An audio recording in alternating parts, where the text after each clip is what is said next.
এই শোনো না, আমাদের অন্ধবিশ্বাস চ্যানেলটি যারা এখনো সাবস্ক্রাইব করেননি প্লিজ সাবস্ক্রাইব করে দাও।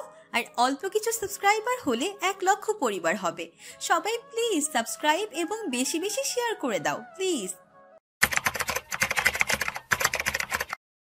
গাড়িতে উঠুন, বোঝাপড়াটা না হয় গাড়িতে বসেই করব। চারিদিকে ঝড়ো হাওয়ার তাণ্ডব আচমকা বেড়ে গেলে প্রহরীর নির্দেশ মোতাবেক প্রাপ্তি গাড়িতে গিয়ে বসে। আকাশটা একদম কালচে রং ধারণ করেছে, মনে হচ্ছে আধার ঘনিয়ে এসেছে পৃথিবীতে। প্রাপ্তি ছোটবেলা থেকেই আকাশের এই রূপ ভীষণ ভয় পায়। ঝড়ো হাওয়ার আওয়াজ শুনে প্রাণ পাখি উড়ে যাওয়ার উপক্রম হয় তার। অথচ অনেক মানুষই এই মুহূর্তটাকে সবচেয়ে বেশি পছন্দ করে, যার মধ্যে নুহাও আছে। কিন্তু প্রাপ্তি কেন যেন ভীষণ ভয় পায়। ছোটবেলা থেকেই বিদ্যুৎ চমকানোর আওয়াজ শুনে মায়ের কুল থেকে একদমই নামতো না সে।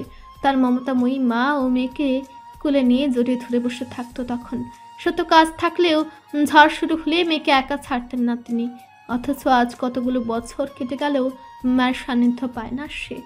আকাশ ভয়ঙ্কর রূপ ধারণ করলেও আশ্রয়স্থল হিসেবে মাকে জড়িয়ে ধরতে পারে না। এজন্য মামার বাসায় যে কত রাত ভয়ে আড়ষ্ট হয়ে অশ্রু বিসর্জন দিয়েছে সেটা সৃষ্টিকর্তাই ভালো জানেন। একা থাকতে থাকতে এখন যদিও ভয় অনেকটা কমে গেছে তার, তবু পুরোপুরি কমেনি। এসব ভেবে এক মুহূর্তের জন্য প্রাপ্তি যখন অন্যমনস্ক ছিল তখনই গাড়ির দরজা লাগানোর তীব্র শব্দে তার ধ্যান ভাঙে। থমথমে মুখে ড্রাইভিং সিটে এসে বসেছে প্রহর। তার রাগী চেহারা দেখে প্রাপ্তির মুখে মলিনতা ভিড় করে। প্রাপ্তি আর চোখে প্রহরকে আরেকবার লক্ষ্য করলে দেখতে পায় লোকটা সিটে গা হেলিয়ে কপালে অনবরত আঙুল খুঁজছে। মুখের ভাবভঙ্গি কঠোর। প্রাপ্তির দিকে একবারও তাকাচ্ছে না সে। প্রহর খুব রেগে গেছে বুঝতে পেরে প্রাপ্তি অনুতপ্ত হয়ে মাথা নিচু করল। তৎক্ষণাৎ আকাশের কালো মেঘ ফেটে ঝমঝমে বৃষ্টি নামলো ধরণীতে। প্রাপ্তি বিষণ্ণ মনে মাথা তুলে বাহিরে বৃষ্টির পানে চেয়ে থাকলে হঠাৎই হাতে টান অনুভব করলো। প্রহর তাকে একটানে নিজের সংস্পর্শে নিয়ে এসেছে। প্রাপ্তি চমকে প্রহরের কঠোর মুখপানে চেয়ে আছে এক দৃষ্টিতে। প্রহর তার দৃষ্টিতে দৃষ্টি মেলাতেই প্রাপ্তি চোখ নিচু করল। প্রাপ্তির মাথার নিচে এক হাত দিয়ে প্রহর আরেকটু তাকে কাছে টেনে আনে। প্রহরের এই কাণ্ডে প্রাপ্তি অধিক বিস্ময়ে চোয়াল ঝুলিয়ে হা হয়ে থাকে। পরক্ষণে প্রহর আগুন ঝরা দৃষ্টিতে তার দিকে চেয়ে শক্ত কণ্ঠে বলে, ফোন কোথায় আপনার? প্রহরের এরূপ চাহনি দেখে প্রাপ্তি ভয়ে বিড়বিড় করে বলে, ব্যাগের ভেতর। প্রহর এবার দ্বিগুণ রাগ দেখে প্রাপ্তির বাহু চেপে বলল, আসার সময় ফোন দেবার কথা বলেছিলাম, সেটা মনে রেখেছেন? একজন যে অস্থির হয়ে অনবরত কল দিয়ে যাচ্ছে সেদিকেও আপনার খেয়াল নেই। রাহাতকে পাঠিয়েছি, সেও খুঁজে পেল না আপনাকে। কোথায় কোথায় ঘুরে বেড়াচ্ছিলেন সেটা জানতে চাচ্ছি। বলুন, কিসের এত ব্যস্ততা ছিল আপনার? প্রহরের চড়ানো গলা শুনে ভয়ে প্রাপ্তির চোখ পেয়ে দুফোঁটা অশ্রু গড়ালো। লোকটার প্রতি তীব্র অভিমানে বুক ভার হলো তার। সে কি ইচ্ছে করে কল রিসিভ করেনি? সেজন্য এত চেতে যাবার কি আছে? প্রাপ্তির চোখে অশ্রু দেখে প্রহর খানিক ঘাবড়ালো। খুব রাগ দেখে ফেললো নাকি মেয়েটাকে? নাকি অল্পতেই মেয়েটা ভয় পায় তাকে? প্রহর তৎক্ষণাৎ প্রাপ্তিকে ছেড়ে দিল। কিছুক্ষণ চুলে আঙুল চালিয়ে পুনরায় প্রাপ্তির দিকে তাকালো। সালোয়ার কামিজের সাথে ম্যাচ করে হালকা গোলাপি হিজাব বাঁধা মেয়েটার মাথায় চোখ দিয়ে টপ টপ করে অশ্রু গড়াচ্ছে তার। মাথা নিচু করে ক্রমান্বয়ে চোখে আঙুল ঘষছে। এ দৃশ্য দেখে প্রহরের ভেতরে হঠাৎ খারাপ লাগা কাজ করলো। মেয়েটার চোখের অশ্রু দেখে তার রাগ প্রশমিত হয়ে প্রাপ্তির প্রতি এক বুক মায়া জন্মালো। সম্মোহনের ন্যায় ধীরে ধীরে সে এগিয়ে গেল প্রাপ্তির নিকট। চিবুকে হাত রেখে মুখটা উপরে তুলতেই আবেশে চোখ জোড়া বন্ধ করলো প্রাপ্তি। ওই বন্ধ চোখের কোটর ছেড়ে আরো দুফোঁটা অশ্রু গড়িয়ে পড়লো। এমন অশ্রু বর্ষণ দেখে প্রহর মৃদু চাপ দিলেও প্রাপ্তির ফুলে ফুলে গালে। চাপ খেয়ে প্রাপ্তি চোখ মেলে চাইল। প্রহর হাত বাড়িয়ে তার ভেজা চোখ মুছে দিল। অতঃপর প্রাপ্তির টকটকে লাল নাকের দিকে চেয়ে বলল, মানুষের চোখের অশ্রু কিন্তু খুবই দামি। সেই অশ্রু অহেতুক কারণে ঝরাতে নেই। আর আপনার ভীতরূপ নয়, সাহসী রূপটা আমি সবসময় দেখতে চাই। প্রাপ্তি ভেজা চোখে এবার পূর্ণ দৃষ্টিতে প্রহরের দিকে তাকালো। একটু আগে কি ভয়ানক চেহারা বানিয়ে রেখেছিল, অথচ এখন একদম নমনীয়। প্রাপ্তি মূলত শুধু ভয় পেয়ে কাঁদেনি, হঠাৎ প্রহরের প্রতি তীব্র অভিমান জমায় চোখ পেয়ে জল গড়িয়েছে তার। প্রহর মুগ্ধ দৃষ্টিতে প্রাপ্তির মুখের দিকে চেয়ে এখন। কান্নার ফলে ফর্সা গোলগাল মুখশ্রীতে লালিমা আভা ছড়িয়েছে। ভেজা চোখের মায়াবী চাহনিতে বড্ড আকর্ষণীয় লাগছে তাকে। মেয়েটা আস্ত এক মায়ের খুনি। প্রহর যখন নিজস্ব ভাবনায় মগ্ন তখনই প্রাপ্তি তার উদ্দেশ্যে অনুতপ্ত স্বরে বলে, সরি, এমন আর হবে না। প্রহর সম্বিত ফিরে পেয়ে বলে, ইটস ওকে। বাহিরে বৃষ্টির ব্যাগ ক্রমশই বেড়ে চলেছে। বৃষ্টির ছাট এসে গাড়ির কাজ ভিজিয়ে দিচ্ছে। এই তুমুল বর্ষণে গাড়ি চালানো সম্ভব না বলে প্রহর গাড়ি স্টার্ট করেনি। এক দৃষ্টিতে ঝরে পড়া বৃষ্টির দিকে চেয়ে আছে সে, কিন্তু আচমকা বিকট আওয়াজে বজ্রপাত হতেই তার পাশে থাকা প্রাপ্তি কানে হাত চেপে মৃদু আর্তনাদ করে উঠল। তৎক্ষণাৎ প্রহর সেদিকে চেয়ে প্রাপ্তিকে চোখ খেঁচে আড়ষ্ট হয়ে বসে থাকতে দেখল। প্রহর উদ্বিগ্ন হয়ে প্রাপ্তির কাছাকাছি এসে বসতেই আরও একটা বজ্রপাতের শব্দ কানে এলো। সেই শব্দে প্রাপ্তি দ্বিগুণ কেঁপে উঠতেই প্রহর হাত বাড়িয়ে তাকে নিজের বুকের সাথে একদম মিশিয়ে ফেলল। তারপর ভয়ার্ত প্রাপ্তির কানে ফিসফিস করে বলল, কাছে স্বামী রেখেও এমন ভয় পাওয়ার কোনো মানে হয় না। আমি আছি তো, ভয় পাই না। বৃষ্টির আগমনী ভাব লক্ষ্য করে নুহাকে নিয়ে ভার্সিটির কাছে একটা রেস্টুরেন্টে বসেছে রাহাত। বাহিরে বৃষ্টির প্রকোপ বাড়ার সাথে সাথে নুহার মনের অস্থিরতা বেড়ে চলেছে। রাহাতকে জ্বালানোর পরিকল্পনা থাকলেও এই মুহূর্তে চোখ তুলে সে মানুষটার দিকে তাকাতেই পারছে না সে, অথচ অসভ্য লোকটা তাকে এক ধ্যানে কেমন দেখে চলেছে। নুহাকে জব্দ করতে পেরে রাহাত মিটিমিটি হাসতে লাগলো। এরই মধ্যে ওয়েটার তাদের খাবার দিয়ে গেল। রাহাত টেবিল থেকে কফির মগ তুলে নিয়ে নুহাকে বলল, খাওয়া শুরু করো। খাওয়া শেষ করে উত্তরটা ধীরে সুস্থে জানিও। নুহা মাথা তুলে একবার রাহাতের পানে চাইল। লোকটাকে যতটা সহজ সরল ভেবেছিল ততটা সে নয়, খুব শেয়ানা সে। রাহাত নুহার চাহনি দেখে কফিতে চুমুক দেওয়া থামিয়ে আগ্রহ নিয়ে বলল, এখনই জানাতে চাও? তাহলে বলো, শুনছি। নুহা দৃষ্টি ঘুরিয়ে মাথা নিচু করলো। কি বেয়াদব লোক, লজ্জা শরম নেই, কিভাবে তাকে নাজেহাল করছে দেখো। অথচ সে কিনা এই লোককে জ্বালানোর কথা ভেবেছিল। একা একা তার ভীষণ অস্বস্তি হচ্ছে। প্রাপ্তি থাকলে খানিক সাহস পেত। রাহাতকে কি বলবে বুঝতে পারছে না। লোকটাকে পছন্দ হলেও সরাসরি কিভাবে জানাবে সেটা ভেবে পাচ্ছে না নুহা। কিন্তু রাহাত কত স্বাভাবিক, আবার তাকে প্রথম সাক্ষাতে তুমি সম্বোধনও করছে। বাহ! নুহার ভাবনার মাঝে রাহাত এবার দ্বিধান্বিত স্বরে বলল, চুপ কেন? আমাকে পছন্দ হয়নি তোমার? নুহা দৃষ্টি নিচু স্বরে বলল, বিয়ের প্রস্তাব দিয়েছেন, তাতে আমার পছন্দ হলেই বা কি আসে যায়। প্রেমের প্রস্তাব হলে আমি ভেবে দেখতাম, কিন্তু বিয়ের প্রস্তাবে তো আমার ভাবনার চেয়েও আমার আব্বু আম্মুর ভাবনা জরুরি। আমার কাছে উত্তরটা জানতে না চেয়ে তাদের কাছে না হয় উত্তরটা জানতে চান গিয়ে। নুহার বুদ্ধিদীপ্ত উত্তর শুনে রাহাত ঠুটে লেগে হাসলো। তাকে ইনডিরেক্টলি বিয়ের প্রস্তাব নিয়ে যাওয়ার কথা বলছে মেয়েটা। তবে তাই হোক, নুহার তাকে পছন্দ হয়েছে বুঝতে পেরে রাহাত নিশ্চিন্ত হলো। এবার নুহার উদ্দেশ্যে হাসি মুখে বলল, কয়েকদিনের মধ্যে প্রস্তাব নিয়ে যাব। শ্বশুরবাড়ি যদি তার মেয়েকে তখন বিয়ে দিতে রাজি না হয়, তখন তুলে নিয়ে আসবো। তারপর তার মেয়েকে বিয়ে করে একদম ডিরেক্টলি তার কাছ থেকে উত্তর জানতে চাইবো। তখন কোনো ফাঁকিবাজি চলবে না কিন্তু। রাহাতের এমন রসিকতা মেশানো কথা শুনে নুহা দৃষ্টি নিচু করে মৃদু হাসলো। সেই হাসির পানে চেয়ে রাহাত বুকে হাত দিয়ে বলল, এভাবে হেসো না প্রিয়তমা, বুকে টান লাগে। কোলাহলবিহীন পিচঢালা রাস্তার দিয়ে ধীর গতিতে এগিয়ে চলেছে ধবধবে সাদা রঙের গাড়িটি। তুমুল বর্ষণ কমে গেলেও গুড়ি গুড়ি বৃষ্টির প্রকোপ এখনো কমেনি। বাড়ি ধারার ফলে চারপাশ কেমন সজীব হয়ে গেছে মুহূর্তেই। সব যেন ধুয়ে মুছে সাফ করে দিয়ে গেছে। খানিক আগের কালো কুচকুচে আকাশটা এখন একদম পরিষ্কার, বেশ স্নিগ্ধ দেখাচ্ছে। প্রহরের বুকে মাথা রেখে প্রকৃতির এই নতুন রূপ পরখ করতে ব্যস্ত প্রাপ্তি। বৃষ্টির ব্যাগ কমার সাথে সাথে প্রহর গাড়ি স্টার্ট দিয়েছে। তখনই প্রাপ্তি তার বাহু বন্ধন থেকে সরে আসতে নিচ্ছিল, কিন্তু প্রহরই তাকে ছাড়েনি। ভয়ে জাগানো আওয়াজের সময় সে শক্ত করে তাকে নিজের সঙ্গে জড়িয়ে রাখলেও এখন বন্ধন কিছুটা ঢিলে হয়েছে। আলতো করে জড়িয়ে ধরে নির্জন রাস্তায় সে ড্রাইভ করে চলেছে। সত্যি বলতে প্রহরের এরূপ হুটহাট কেয়ার করাটা প্রাপ্তির মনে একরাশ মুগ্ধতার সৃষ্টি করে। আনন্দে মন প্রাণ নেচে ওঠে। লোকটার প্রেমে দ্বিগুণ মত্ত হয়ে যায় সে। স্বামী নামক পবিত্র পুরুষের স্পর্শ আদর যত্ন পেতে প্রতিটা নারী মরিয়া হয়ে থাকে। দুজন ব্যক্তি পূর্ব পরিচিত না হলেও পবিত্র সম্পর্কে জুড়ে আপনা আপনি মোহাব্বতের সৃষ্টি হয় একে অপরের প্রতি, যা প্রাপ্তির মধ্যে হচ্ছে। প্রাপ্তি বুঝতে পারছে দিন দিন প্রহরের প্রেমে বাজেভাবে ফেসে যাচ্ছে সে, কিন্তু প্রহরের মনোভাব সম্পর্কে সে এখনো অবগত নয়। লোকটা তাকে ভালোবেসে বিয়ে করেছে নাকি নিরাপত্তার খাতিরে করেছে, এটা এখনো প্রাপ্তি বুঝতে পারে না। তবে এই ব্যাপারটা ভীষণ পীড়া দেয় তার মনে। বারবার শুধু মনে হয় প্রহর তাকে শত্রুদের হাত থেকে বাঁচাতেই বিয়েটা করেছে। মনের এই নিমতে প্রাপ্তি হাঁপিয়ে যায়। বুকে চিনচিনে ব্যথা আর উদয় হয়। তীব্র কষ্টে কাঁদতে ইচ্ছে করে। পাশে থাকা কাঠখুট্টা মানুষটা এসব ব্যাপারে স্পষ্ট করে গেছে বললে হয়তো প্রাপ্তির মনটা শান্ত হতো। তবে সে কি আদৌ এসব বলবে? তার বন্ধু বিয়ের আগেই নুহাকে কত সুন্দর করে লিখে মনের ভাব প্রকাশ করলো, অথচ গম্ভীর মুখ মানুষটা এসবের ধারে কাছেও নেই। এসব ভেবে প্রাপ্তি নিজ মনে মলিন হাসল। সবার ভাগ্য আর তার ভাগ্য কি এক? নিশ্চয় নয়। প্রাপ্তিকে একদম নিশ্চুপ দেখে প্রহর রাইমিংয়ের ফাঁকে ফাঁকে ঝুঁকে এক পলক তার দিকে তাকালো। মেয়েটা একধানে বাহিরে তাকিয়ে আছে, চোখের পলকও তেমন পড়ছে না। প্রহর এবার প্রাপ্তির পিঠে রাখা হাতটা নামিয়ে কমলের কাছে আনলো।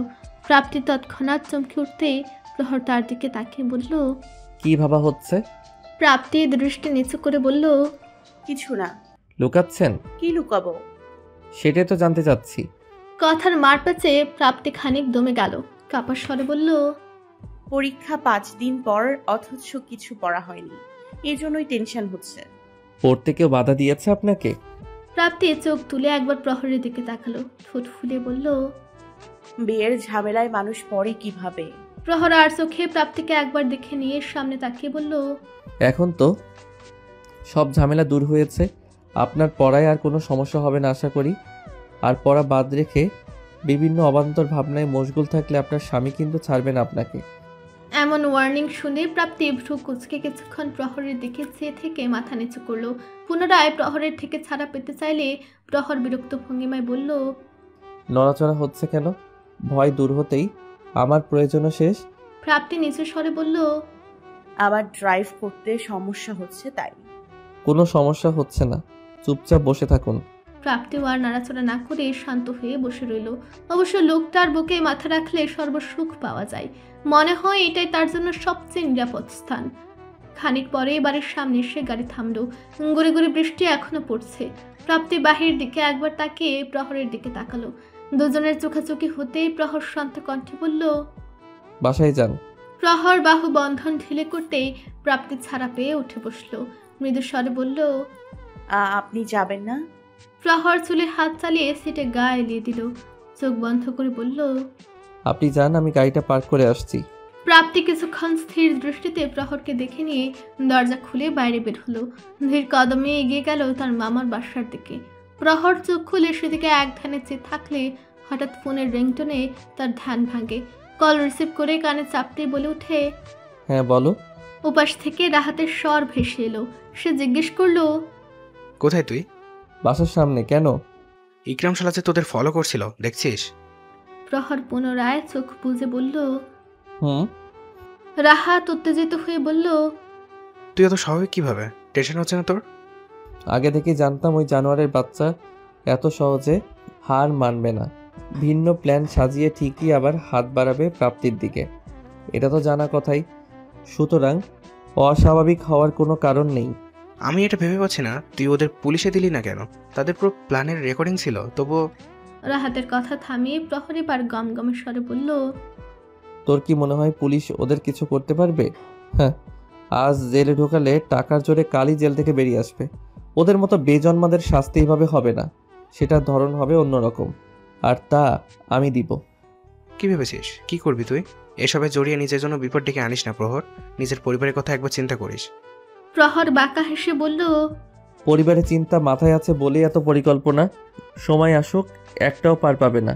প্রহরের এই কথার স্বর ভিন্ন ঠেকলো রাহাতের কাছে। সে জানে প্রয়োজনে তার বন্ধু কতটা ভয়ঙ্কর হতে পারে, তার প্রতি বিশ্বাস আছে তার। কিন্তু প্রহরের কর্মের প্রভাব না আবার তার পরিবারের উপর পড়ে, সেটা ভেবে ভয় হয় রাহাতের। মৃদু শ্বাস ছেড়ে রাহাত এবার মুখ খুলল। দোস্ত, পুলিশে দিলে বেশি ভালো হতো না?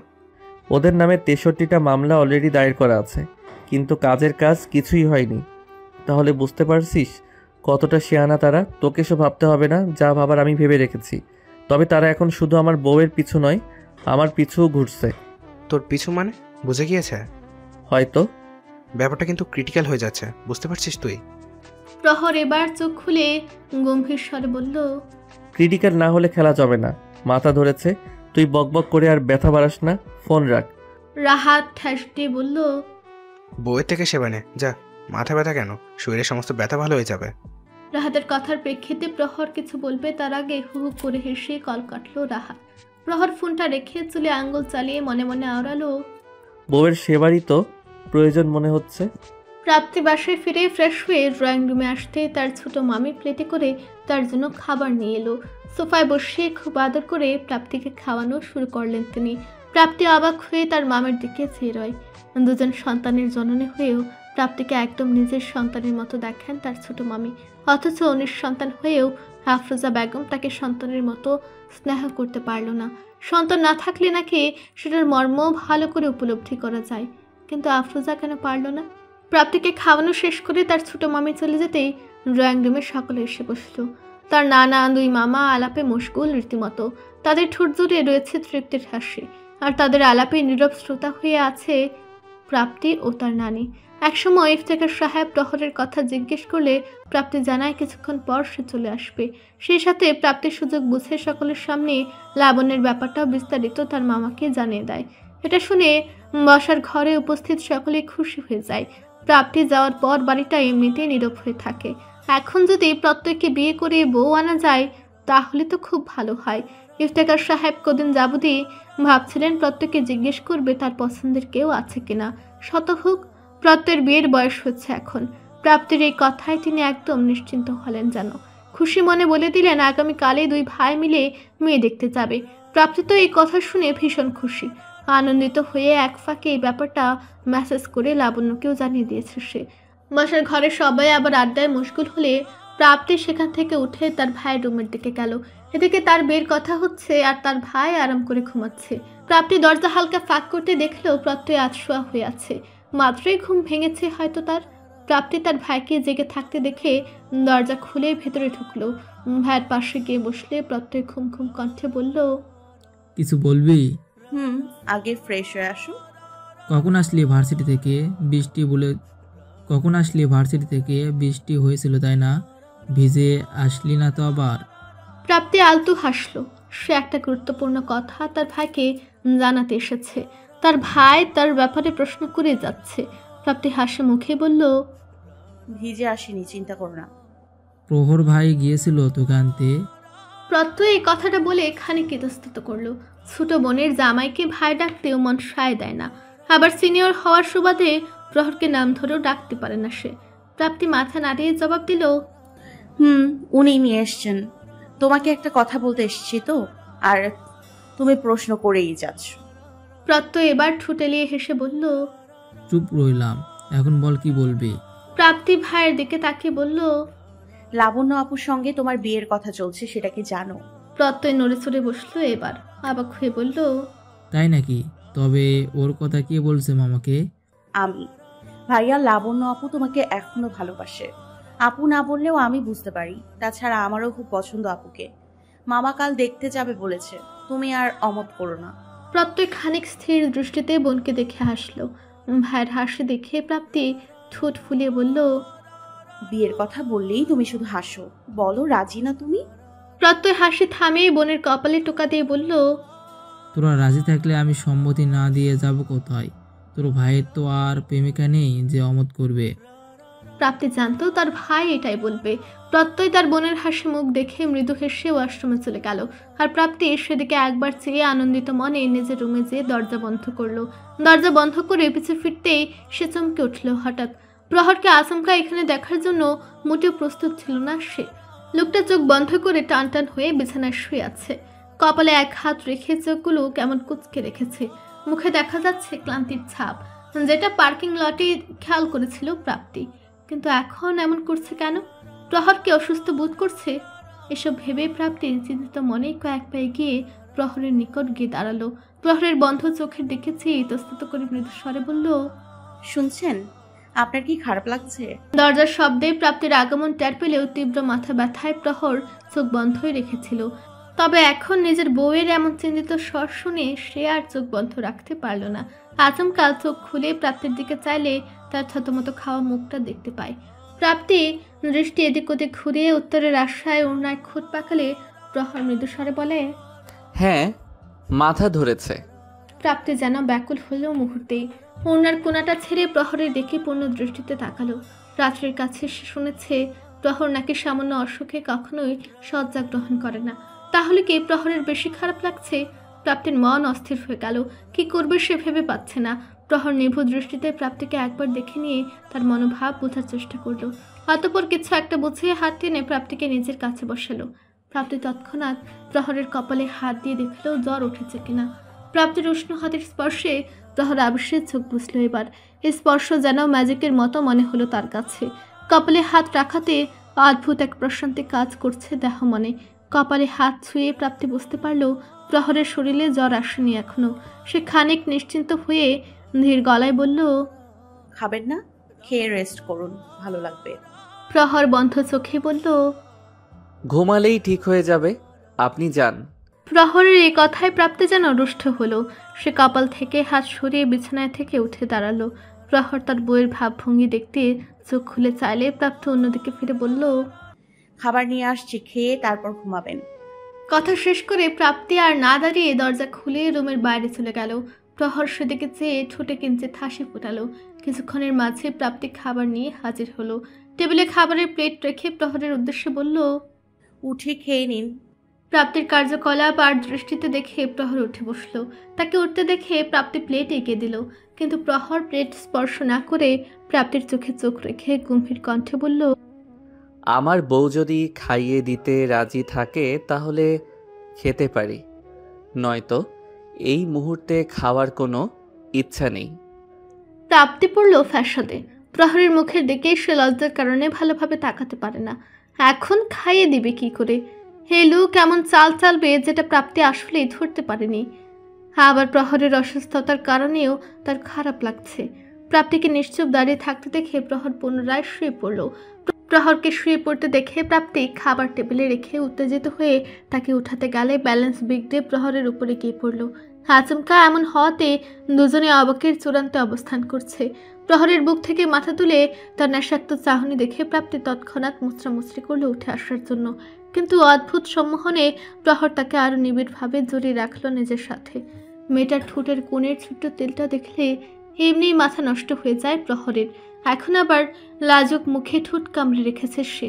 প্রাপ্তির এই রূপ দেখে প্রহর যেন অন্য ঘুরে চলে গেল। এক নজরে তেলটার দিকে সম্মোহন দৃষ্টিতে চেয়ে থাকলে প্রাপ্তি আড়ষ্ট গলায় বলল, ছাড়েন। প্রাপ্তির রিনরিনে আওয়াজে প্রহর সম্বিত ফিরে পেয়ে তাকে ছেড়ে দিল। ছাড়া পেয়ে প্রাপ্তি উঠে দাঁড়ালো। লজ্জায় মুখ তুলতে পারছে না সে। হঠাৎ কি হয়ে গেল ধ্যাত! প্রাপ্তির আড়ষ্টতা খেয়াল করে প্রহর আদেশ করলো, খাবার রেখে আসেন। প্রাপ্তি এবার জড়ানো গলাতে বলে ওঠে, আমি খাইয়ে দিচ্ছি, আপনি বসুন। প্রহর কিছুক্ষণ চেয়ে থাকে আর দ্বিমত না করে উঠে বসলো। প্রাপ্তি অস্বস্তিতে ঘাট হয়ে প্লেট হাতে নিয়ে প্রহরের সামনে বসলো। প্রহর পলকহীন দৃষ্টিতে দেখে চলেছে তার লাজুক বউকে। সামান্য খাইয়ে দেওয়ার কথা বলায় কেমন নাজেহাল হয়ে যাচ্ছে মেয়েটা। প্রাপ্তি মনের সঙ্গে যুদ্ধ করে অনেক কষ্টে ভাত মাখিয়ে প্রহরের মুখের সামনে ধরল। প্রহর তীক্ষ্ণ চোখে তাকে দেখে নিয়ে খাবারটা মুখে তুলে নিল। হাতে প্রহরের ঠোঁটের ছোঁয়া লাগতেই প্রাপ্তি দৃষ্টি নিচু করে ঠুক গেল, আর তা দেখে প্রহর ঠোঁট বাঁকিয়ে নিঃশব্দে হাসল। আজ সোমবার লাবণ্যদের বাড়িতে সাজ রব। ইফতেখার সাহেব প্রাপ্যের থেকে নাম্বার নিয়ে লিয়াকত সাহেবকে জানিয়ে দিয়েছেন তাদের বাড়িতে আসার কথা। এই উপলক্ষে পুরো বাড়িতে ঘরোয়া আয়োজনের ব্যবস্থা করে কাছের আত্মীয় স্বজন ও প্রতিবেশীদের ইনভাইট করা হয়েছে। কারণ ইফতেখার সাহেব বলেছেন আজ মেয়েকে আংটি পরিয়ে যাবেন। বাসার আনাচে কানাচে মেহমানদের আনাগোনা খেয়াল করে মেয়েকে খাইয়ে তার রুমে পাঠিয়ে দিয়েছেন রত্না বেগম। আর তারা দিয়ে বলেছেন জলদি শাড়িটা পরে রেডি হয়ে নিতে। লাবণ্য মায়ের কথায় সায় জানিয়ে হাসি হাসি মুখে নিজের রুমে গেল। ভালোবাসার মানুষকে আপন করে পাওয়ার আনন্দে চোখ ফেটে চোখের অশ্রু আসতে চাইছে। তার দীর্ঘ অপেক্ষার ফল সুমিষ্টই হয়েছে। তাহলে লাবণ্য আর কিছু না ভেবে দরজা বন্ধ করে শাড়িটা পরে নিল। শাড়ি ভালো করেই পরতে পারে সে। নান্দনিক কারুকাজ করা মিষ্টি রঙের শাড়িটা গায়ে জড়িয়ে লাবণ্য ড্রেসিং টেবিলের সামনে এসে বসলো। গায়ের রং ফর্সা হওয়ায় এত সাজগোজের প্রয়োজন হয় না তার। হালকা একটু সেজে নিয়ে দরজা খুলতেই তার কাজিনরা হৈ হৈ করে রুমে ঢুকলো। তার কাজিনগুলো হলো আকর্মা, একটা কাজও পারে না। লাবণ্য চেঁচামেচির জন্য তাদেরকে কিছু বলবে তার আগে তার চাচাতো বোন ইভা বলে উঠল, দুলাভাই এসে গেছে, তুমি তো দেখি রেডি, তাহলে আর কষ্ট করতে হবে না আমাদের। প্রত্যয়ের আগমন সংবাদ শুনে লাবণ্যের বুকের কম্পন মাত্রা বেড়ে গেল মুহূর্তেই। যে পুরুষের জন্য মরিয়া হয়ে থাকতো এতকাল, সে আজ তার হতে চলেছে। লাবণ্য কিছু না বলে চুপ রইল। তার কাজিনরা তাকে টেনে নিয়ে বিছানায় বসে আলাপে মুশকুল হলো। তাদের আড্ডার মাঝে ঘরের দরজায় নক করলো প্রাপ্তি। আসার অনুমতি চাইলে লাবণ্য উঠে গিয়ে তাকে জড়িয়ে নিল। প্রাপ্তি মুচকি হেসে লাবণ্যকে দেখে নিয়ে বলল, মাশাআল্লাহ, একদম পরি লাগছে তোমাকে আপু। আমার ভাইয়া নিশ্চয়ই এই রূপ দেখে তপ্তা খেয়ে যাবে। লাবণ্য খিলখিল করে হেসে দিল। প্রাপ্তির গালে হাত রেখে বলল, তোমাকে আরো বেশি সুন্দর লাগছে। প্রাপ্তি আলতো হাসলে ড্রয়িং রুম থেকে ডাক পড়ল তাদের। লাবণ্য মুহূর্তে আড়ষ্ট হয়ে গেলে প্রাপ্তি তার হাত ধরে ড্রয়িং রুমে নিয়ে গেল। প্রাপ্তি, প্রত্যয়, পলাশ সাহেব আর তার 2 মামা এসেছে লাবণ্যদের বাসায়। প্রহরের নাকি জরুরি কাজ আছে, তাই আসেনি। 2 মামা ইতিমধ্যেই বেশ খাতির জমিয়ে ফেলেছেন লাবণ্যের বাবার সাথে। প্রত্যয় দৃষ্টি নিচু করে বসে আছে। লাবণ্যকে ড্রয়িং রুমে নিয়ে আসা হলে প্রত্যয় এক পলক দেখে নিয়ে আবার অন্যদিকে দৃষ্টি ঘুরায়। মেয়েকে ভীষণ পছন্দ হয়েছে প্রাপ্তির 2 মামার। ফ্যামিলি ব্যাকগ্রাউন্ড, সৌন্দর্য, ব্যবহার, সব দিক দিয়ে মেয়েটা পারফেক্ট। যদিও বয়সের ডিফারেন্সটা খুবই কম, প্রত্যয়ের চেয়ে 1 বছরের জুনিয়র, তবে ভালোবাসার ক্ষেত্রে এটা ম্যাটার করে না। বড়দের মধ্যে কিছুক্ষণ আলাপ চললে ইফতেখার সাহেব আংটি বের করে প্রত্যয়ের হাতে দিয়ে লাবণ্যকে পরিয়ে দিতে বলল। প্রত্যয় আংটি হাতে নিয়ে কোনো দ্বিধা ছাড়াই লাবণ্যকে পরিয়ে দিল। অতঃপর লাবণ্যকে দিয়েও প্রত্যয়ের আঙ্গুলে আংটি পরানো হলো। আংটি পরানো সমাপ্ত হলে প্রাপ্তি তার ভাইয়ের পাশে বসে নিচু স্বরে বলল, ভাইয়া, আমি খুব খুশি হয়েছি। প্রত্যয় বোনের দিকে তাকে মৃদু হাসল। বড়রা আলাপ করে প্রাপ্তির এক্সাম শেষ হলে বিয়ের দিন ধার্য করবে বলে সিদ্ধান্ত নিল। অতঃপর খুশি মনে বিদায় নিয়ে সেদিন প্রাপ্তিরা বাসায় আসলো। একদিন হলো মামার বাসা ছেড়ে শ্বশুর বাড়িতে আসলো প্রাপ্তি। রাত্রি এখনো রয়ে গিয়েছে। সারাটা সময় রাত্রি ও শাশুড়ির সঙ্গে গল্প করে কাটায় প্রাপ্তি। প্রহর বাসায় থাকে না বেশি। কোথায় যায়, কি করে, কিছু বুঝতে পারে না প্রাপ্তি। তবে প্রহরের চিন্তা ইদানিং বাদ দিয়েছে সে।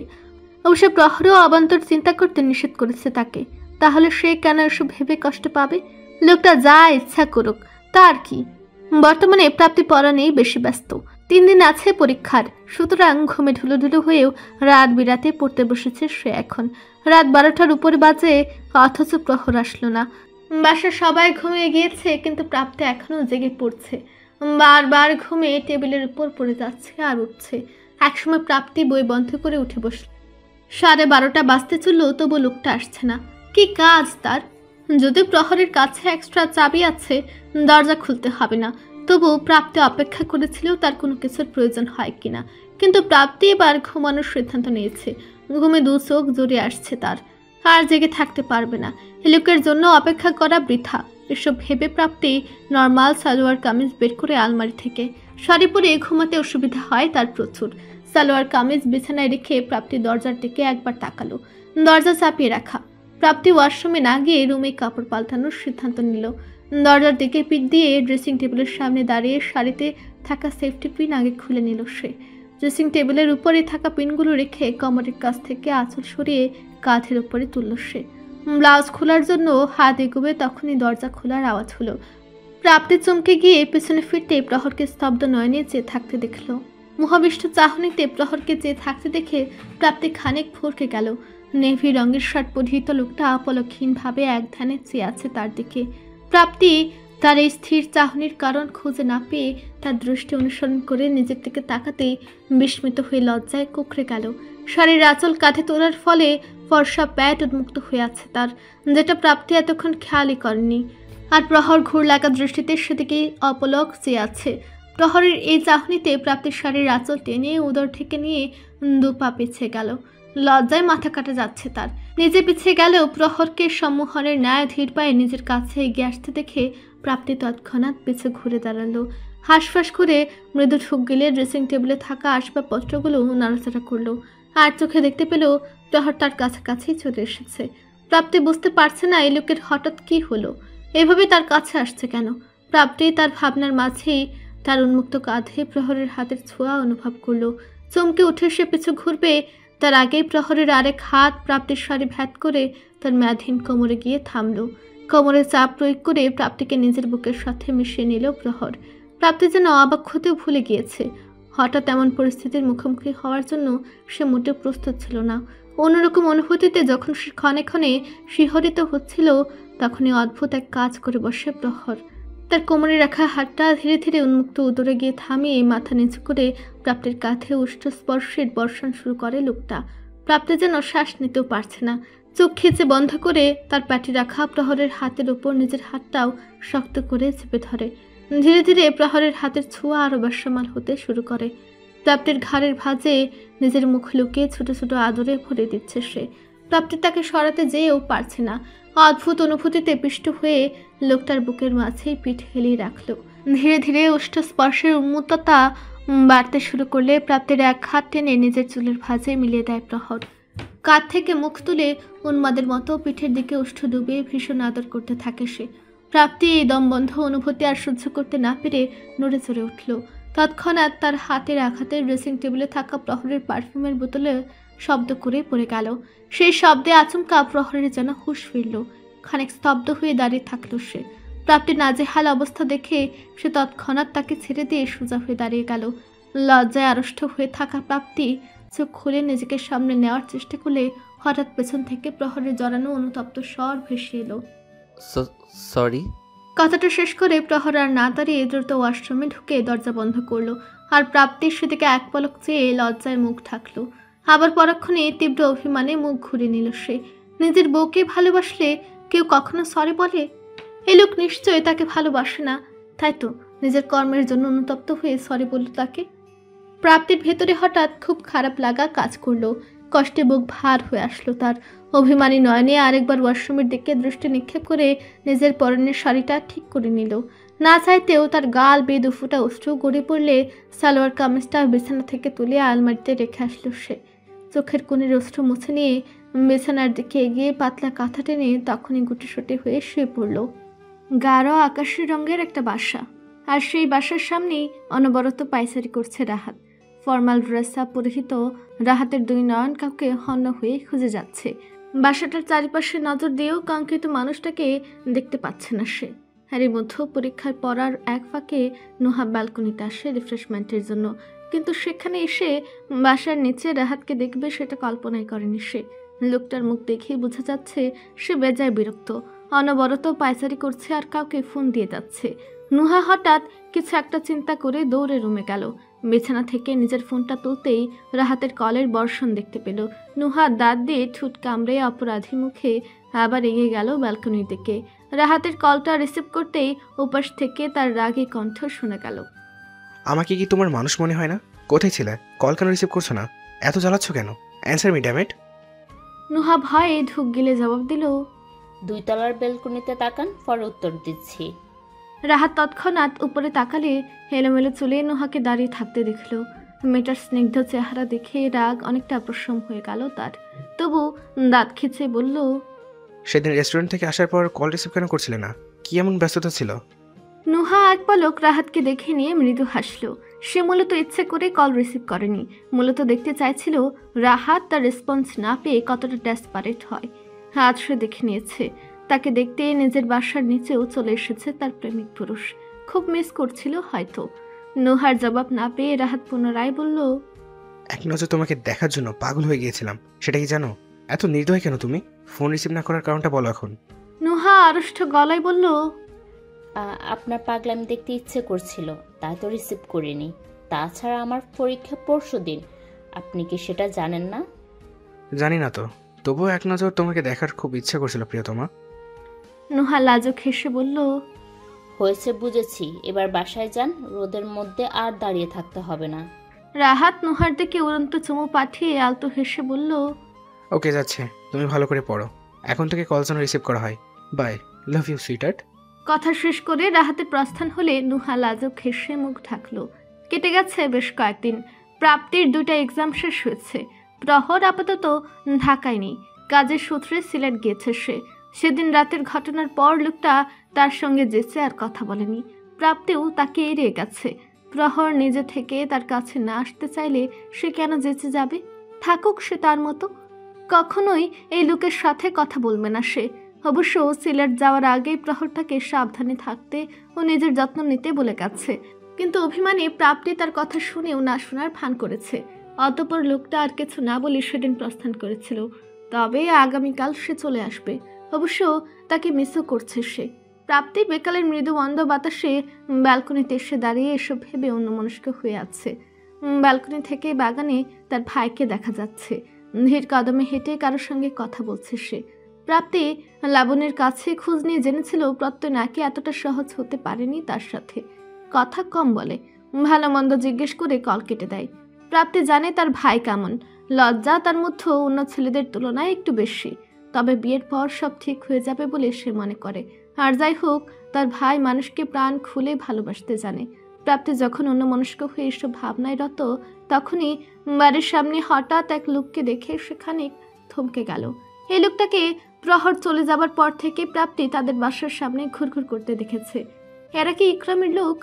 প্রাপ্তি হঠাৎ ভীত হলো, পা চালিয়ে তৎক্ষণাৎ রুমের ভেতরে চলে গেল। জানালা দিয়ে উঁকি দিতেই লোকটার এদিক সেদিক চাহনিতে বেশ সন্দেহ লাগলো প্রাপ্তির। আগে তেমন ভাবে খেয়াল না করলেও আজ এই আগন্তুক ব্যক্তির আগমনে প্রাপ্তির ভেতরটা ভয়ে কুঁকড়ে উঠল। বিছানা থেকে ফোনটা নিয়ে এক দৃষ্টিতে কিছুক্ষণ চেয়ে রইল ফোনের স্ক্রিনে। গেছে থেকে প্রহর তাকে ফোন দিতে ভুলে না, কল না দিলেও একটা টেক্সট করে তাকে।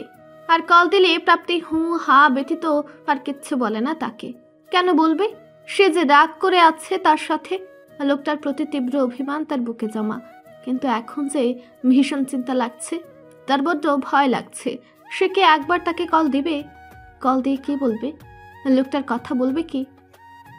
না থাক, সে অযথায় টেনশন করবে। প্রাপ্তির এই দ্বিধান্বিত মনের চিন্তা ভাবনার মাঝেই আচমকা একটা অনাকাঙ্ক্ষিত কল আসলো তার ফোনে।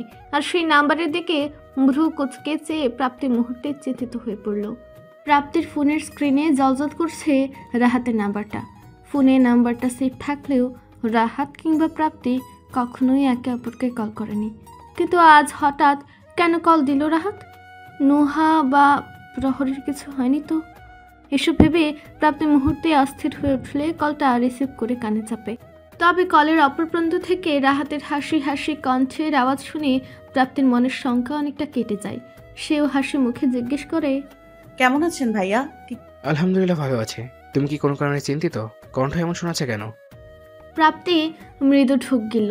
সন্দেহজনক লোকটার আগমনে তার মনে যে ভয় ঢুকে গেছে সেটা তার জোরপূর্বক হাসি আড়াল করতে পারল না।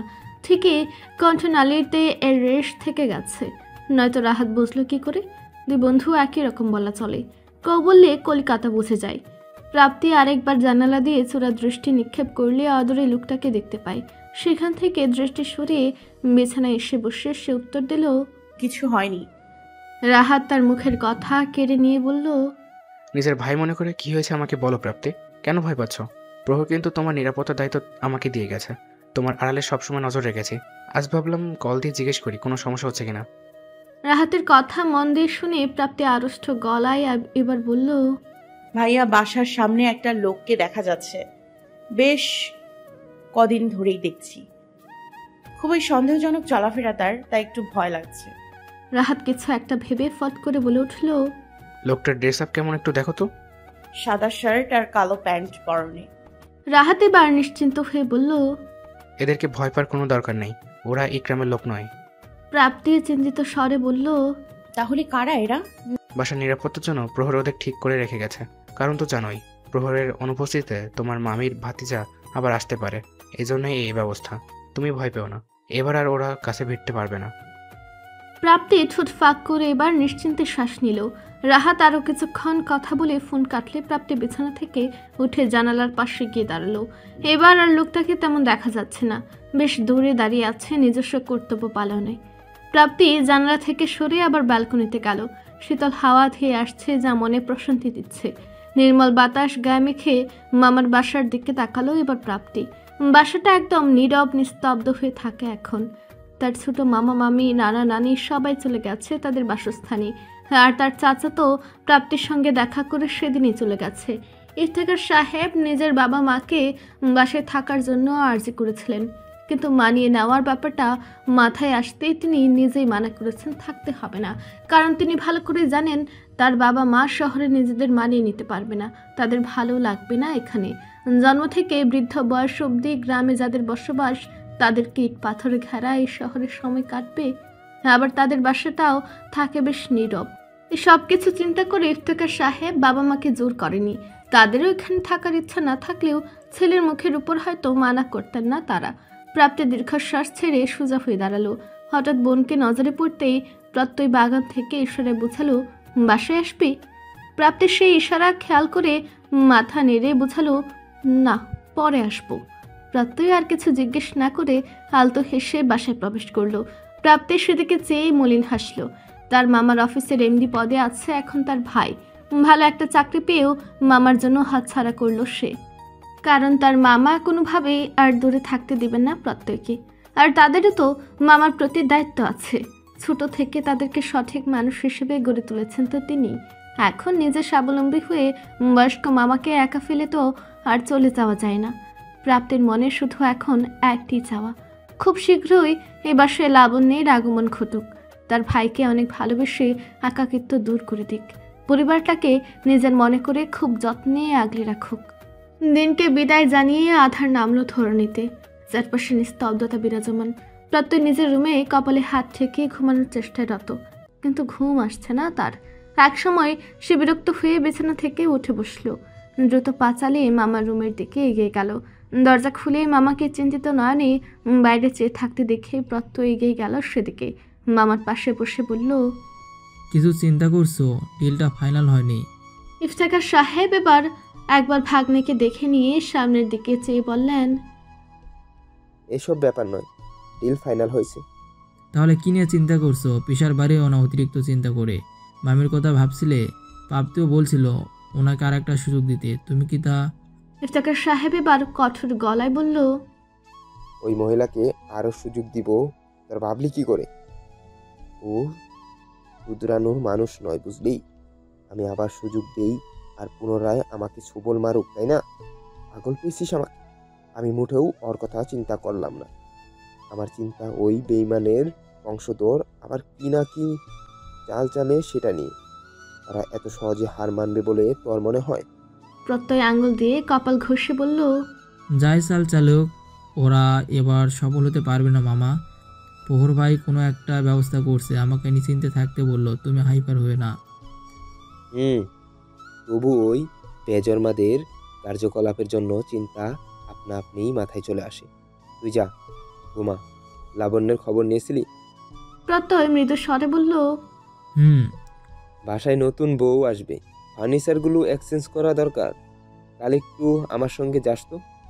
এসবের কি দরকার? দরকার আছে। খবর নিয়ে জেনেছি মেয়ের বাবা খুবই কুতকুতে স্বভাবে, তার দৃষ্টি সব দিকেই থাকবে। তুই ঘুমো গিয়ে এখন, কাল মিটিং আছে তো সকালে। প্রত্যয় মাথা নেড়ে উঠে বসলো। যেতে যেতে তার বজ্জাত বড়লোক শ্বশুরকে মনে মনে ইচ্ছে মতো ঝাড়তে ভুলল না। খাবার টেবিলে বসে আছেন পলাশ চৌধুরী। প্রাপ্তি টেবিলে খাবার পরিবেশন করে শ্বশুরের প্লেটে খাবার দিল।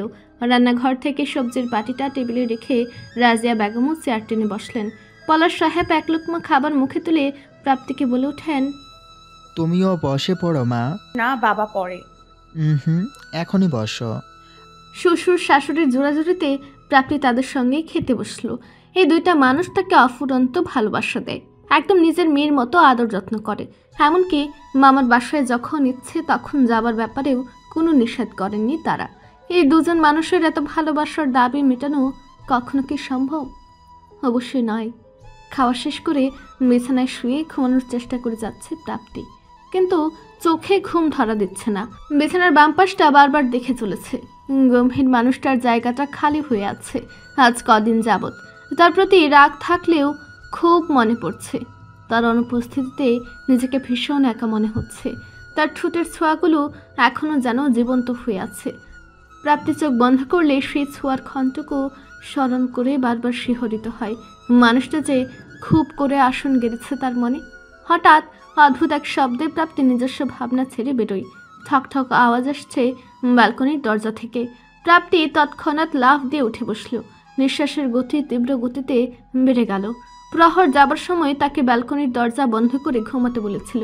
প্রাপ্তি তো দরজা জানালা সব লাগিয়ে ঘুমায়, এমনকি সন্ধ্যার পর ব্যালকনিতেও যায় না। এবার দরজার ঠক ঠক আওয়াজ বেড়ে গেলে প্রাপ্তি বিছানা ছেড়ে নেমে দাঁড়ালো। ভয়ে হাত পা কাঁপছে তার। কে আসলো? প্রাপ্তি ভয়ের সামনে এগোনোর আর সাহস পেল না। রুমের দরজা খুলে এক প্রকার দৌড়ে এগিয়ে গেল শাশুড়ির রুমের দিকে। অনবরত ঢুক গিলে দরজায় আওয়াজ দিতেই খানিক পর দরজা খুলে বের হলেন রাজিয়া বেগম। প্রাপ্তিকে হাঁসফাঁস করতে দেখে জড়িয়ে ধরে চিন্তিত স্বরে বললেন, কি হয়েছে মা? এরই মধ্যে পলাশ সাহেবও দরজার কাছে আসলে তিনিও অস্থির হয়ে প্রাপ্তিকে প্রশ্ন করে চলেছেন। একসময় প্রাপ্তি কাপা স্বরে বলল, দরজা বেলকনি দরজায় কে যেন আওয়াজ দিচ্ছে বাবা। পলাশ সাহেব তৎক্ষণাৎ সেদিকে যেতে পা বাড়ালে প্রাপ্তি কিছু একটা মনে করে বলল, দরজা খুলবেন না বাবা, আপনার ছেলে নিষেধ করেছে আমাকে এই ব্যাপারে। আচ্ছা খুলবো না, তুমি ভয় পেও না। তার কথা শেষ হওয়ার আগেই প্রাপ্তির ফোনটা বেজে উঠল শব্দ করে। প্রহর কল দিয়েছে। প্রাপ্তি রিসিভ করে ফোনটা তার শ্বশুরের হাতে দিল। তিনি নিজের ছেলেকে সব খুলে বললে প্রহর তাদের চিন্তা করতে মানা করলো। দরজা না খুলে ঘুমিয়ে পড়তে বলে দিল।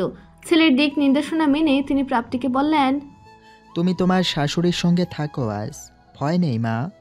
প্রাপ্তি মাথা নেড়ে সায় জানালে তার হাতে ফোন ধরিয়ে দিল পলাশ সাহেব। প্রহরীর রুমের দরজায় দাঁড়িয়ে শব্দের আওয়াজ কিছুক্ষণ শুনলেও পরক্ষণে শান্ত হয়ে গেল পরিবেশ। পলাশ সাহেব বেশ চিন্তিত হলেও ছেলের কথা মেনে এসব চিন্তা ছেড়ে তিনি গেস্ট রুমের উদ্দেশ্যে গেলেন ঘুমাতে। প্রাপ্তির হাতে ফোন দেখে রাজিয়া বেগম একটু প্রাইভেসি দিতে প্রাপ্তিকে বললেন, প্রহরের সঙ্গে কথা বলো, আমি দেখে আসি তোমার শ্বশুর কোথায় গেল। মাথা নাড়িয়ে ফোন নিয়ে শাশুড়ির রুমে আসলো প্রাপ্তি। বিছানায় বসে ফোনটা কানে ধরতেই প্রহর বলল, চুপ কেন? কিছু বলার নেই? প্রাপ্তি মৃদু শ্বাস ছেড়ে বলল, কি বলবো? সেটা আপনি জানেন। বেলকনিতে কে ছিল?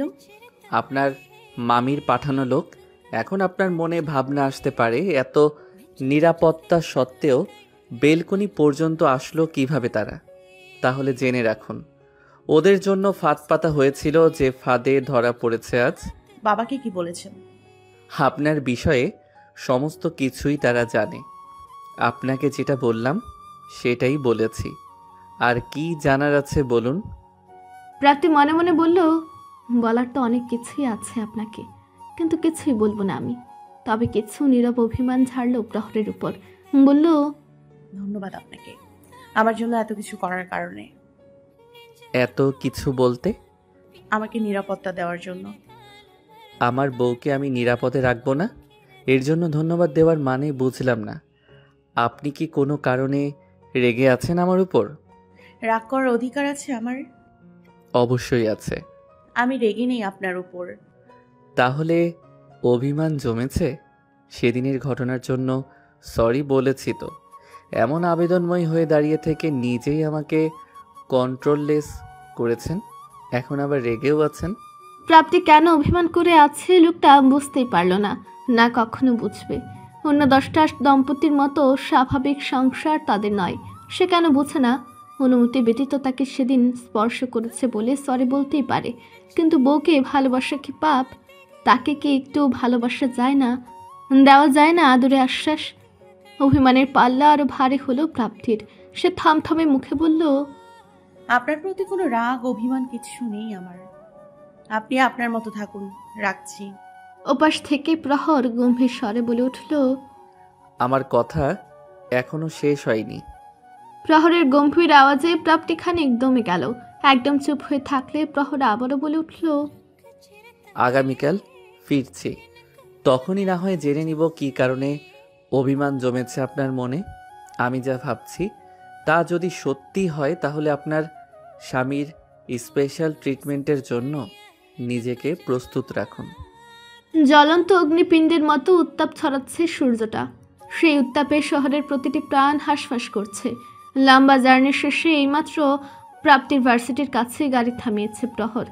গাড়িতে এসি থাকায় তার গরম না লাগলেও প্রাপ্তিকে নিয়ে চিন্তায় আছে সে। এই গরমে হিজাব বেঁধে পরীক্ষা দিতে তার নিশ্চয়ই কষ্ট হচ্ছে।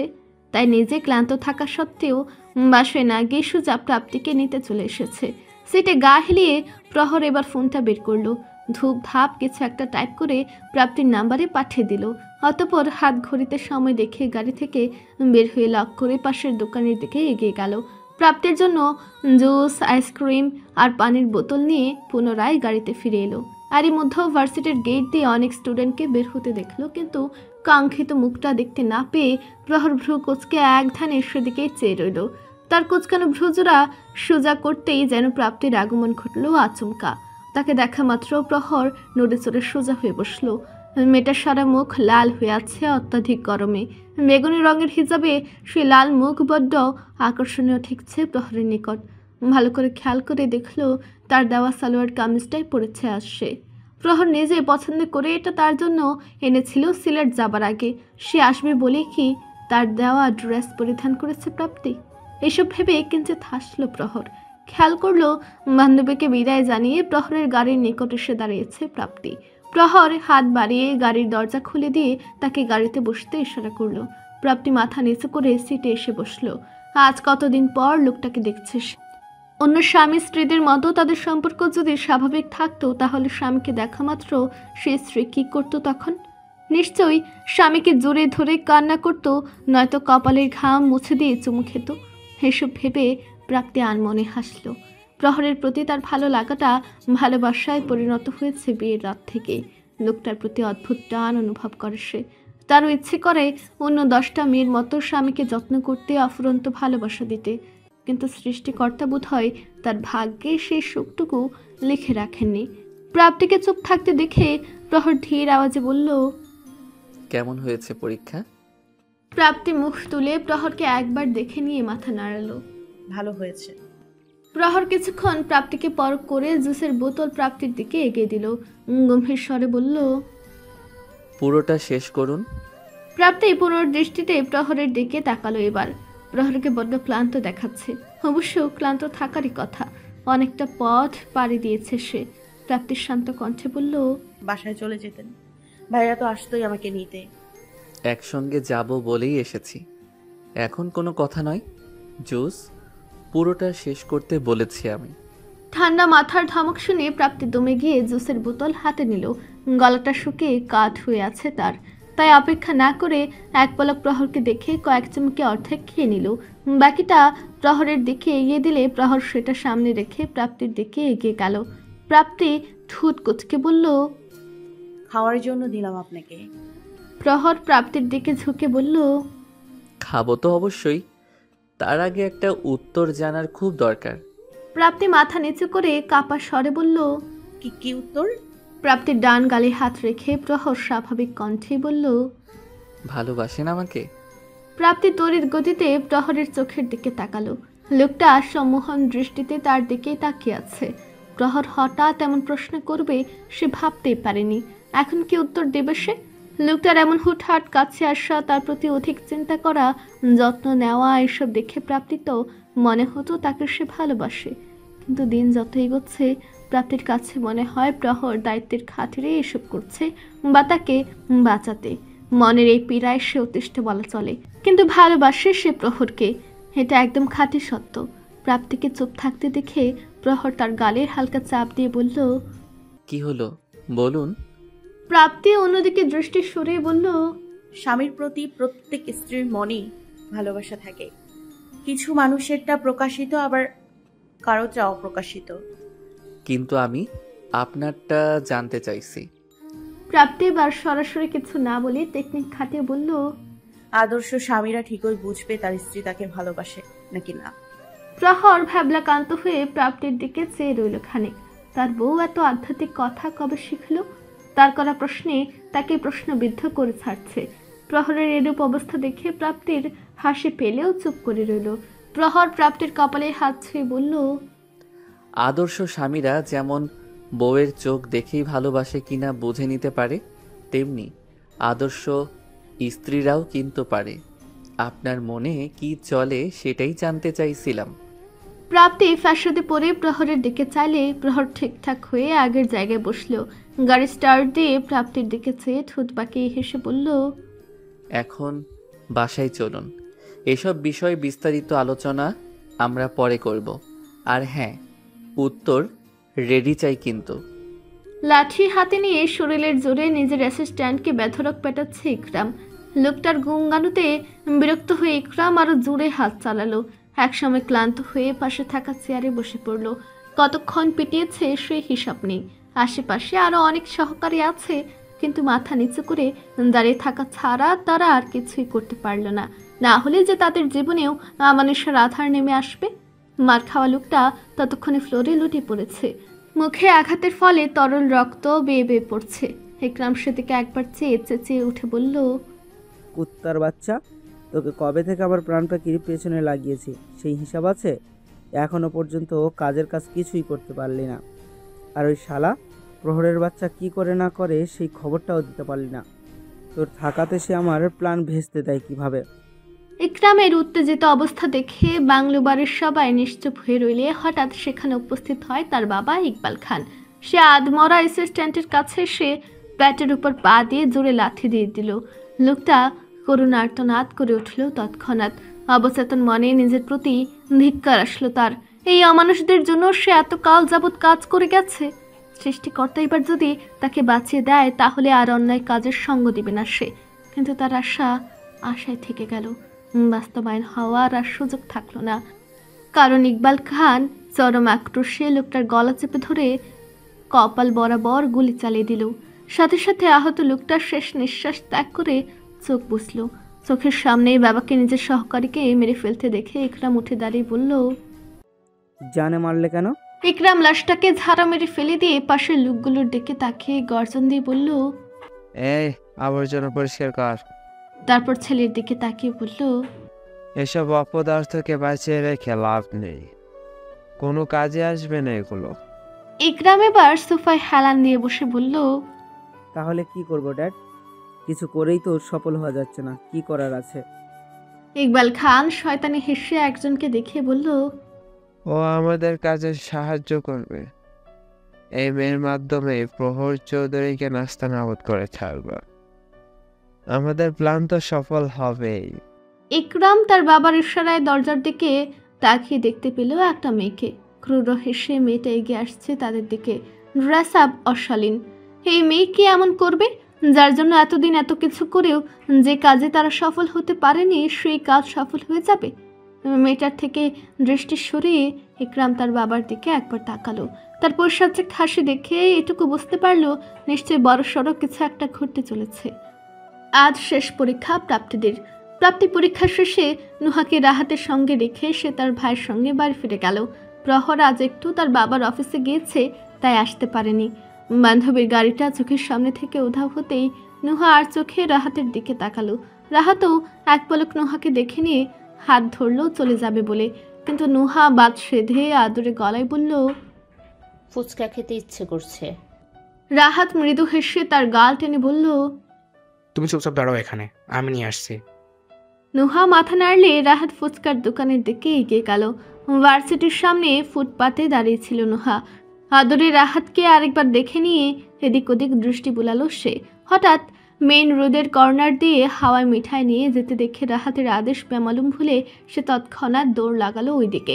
কতদিন যাবৎ সে খুঁজে বেড়াচ্ছিল ওই জিনিসটা, অথচ পায়নি। আজ যখন পেয়েছে তখন হাতছাড়া করার প্রশ্নই ওঠে না। কিন্তু বোকা নুহা অসাবধানতা বশত দৌড় দিতে গিয়ে খেয়ালই করেনি তার সামনে থেকে একটা প্রাইভেট কার আসছিল। যতক্ষণে সে বুঝতে পারে ততক্ষণে প্রাইভেট কারের ধাক্কায় দূরে গিয়ে ছিটকে পড়ে সে। তার মাথাটা গিয়ে মারি খায় কারেন্টের বড় একটা পিলারের সাথে। অমনি মাথা ফেটে গল গল করে তরল রক্তে রাস্তা ভেসে যায়। অর্থচেতন নুহার চোখ বেয়ে ঘুরে পড়ে নোনা জল। চোখ বন্ধ করার আগে কাঙ্ক্ষিত মানুষটাকে খুঁজেও না পেয়ে হতাশা নিয়ে আঁখি জোড়া বন্ধ হয় তার। রাস্তার কর্নারে তাকে ঘিরে দাঁড়িয়ে থাকা মানুষের ফিসফিস আওয়াজ হালকা কানে আসলেও চোখ খোলার শক্তি তার নেই। কিন্তু আচমকা পরিচিত মানুষটার জড়ানো কণ্ঠ শুনতে পেয়ে নুহা চোখ খোলার হাজার চেষ্টা করেও ব্যর্থ হয়। শরীর ধীরে ধীরে নিস্তেজ হতে শুরু করলে অন্ধকারের অতল গহ্বরে তলিয়ে যায় সে। জীবন চলার পথে সুখ যেমন ক্ষণস্থায়ী, তেমনি দুঃখ কষ্ট ক্ষণস্থায়ী হয়। সুখ দুঃখ যেন একই মুদ্রার এপিঠ ওপিঠ। সুখের পরে দুঃখ আসে, আবার দুঃখের পরে সুখ। এভাবেই জীবন অতিবাহিত হয় মানুষের। খানিক আগে সুস্থ সবল হাসি খুশি নুহাকে রাহাতের সঙ্গে রেখে গেছিল প্রাপ্তি, কিন্তু মুহূর্তের মাঝে কি হয়ে গেল? প্রত্যেকটা মানুষকে বিষাদে ডুবিয়ে অপারেশন থিয়েটারে নিস্তেজ হয়ে পড়ে রইল সে। প্রাপ্তি ফুপিয়ে উঠে একবার নুহার মায়ের দিকে তাকালো। তাকে কোনোভাবেই সামলানো যাচ্ছে না। তার শাশুড়ি নানাভাবে তাকে শান্ত করার চেষ্টা করে যাচ্ছেন, কিন্তু আশানুরূপ কোনো ফলাফল পাচ্ছেন না। নুহার বাবা স্তব্ধ হয়ে নিচের দিকে চেয়ে আছেন। মনে হচ্ছে খুব কষ্টে তিনি নিজেকে সামনে রেখেছেন। একটা মাত্র সন্তান তাদের। সেই সন্তান যদি দুনিয়ায় না থাকে তাহলে যে তারা বেঁচে থেকে মরে যাবে। এই কষ্ট কি করে সহ্য করবেন তারা? আর সবচেয়ে বেশি চিন্তা হচ্ছে রাহাতকে নিয়ে। সে কেমন পাগলের ন্যায় বিধ্বস্ত রূপে ওটির সামনে দাঁড়িয়ে। প্রহর ঠিক তার পাশেই দাঁড়িয়ে আছে। প্রাপ্তি তার ফুলো ফুলো চোখে আঙুল ঘষে এবার তার বাম পাশে তাকালো। তার পাশে বসে আছেন রাহাতের মা শায়লা। তিনি আপাতত নিজের ছেলের কর্মকাণ্ড দেখে চোখে আঁচল চেপে কাঁদছেন। তার ছেলে এতটা পাগল নুহার জন্য। রাহাত তার বাবা মাকে কদিন আগেই নুহার কথা বলেছিল, তারাও রাজি ছিলেন এই ব্যাপারে। কিন্তু মাঝখান থেকে এমন অনাকাঙ্ক্ষিত ঘটনায় প্রত্যেকটা মানুষের মন ভেঙে চলে গিয়েছে। ছেলের অস্থিরতা দেখে সহ্য করতে না পেরে রাহাতের মা উঠে গেলেন তার কাছে। ছেলের কাঁধে হাত রাখতেই রাহাত ফিরে তাকালো। রাহাতের চোখগুলোতে নজর যেতে আটকে উঠলেন শায়লা। চোখ ফুলে লাল হয়ে আছে তার। সে বোধহয় পারছে না চিৎকার করে কাঁদতে। শায়লা বেগম ছেলের এই অবস্থা দেখে ফুঁপে উঠতেই রাহাত তার মাকে জোরে ধরে ভাঙা গলায় বলল, নিয়মিত ভালোবাসার গল্প শুনতে এবং পড়তে আমাদের অন্ধবিশ্বাস চ্যানেলটি সাবস্ক্রাইব করে পাশে থাকা বেল আইকনটি ক্লিক করুন। ধন্যবাদ সবাইকে।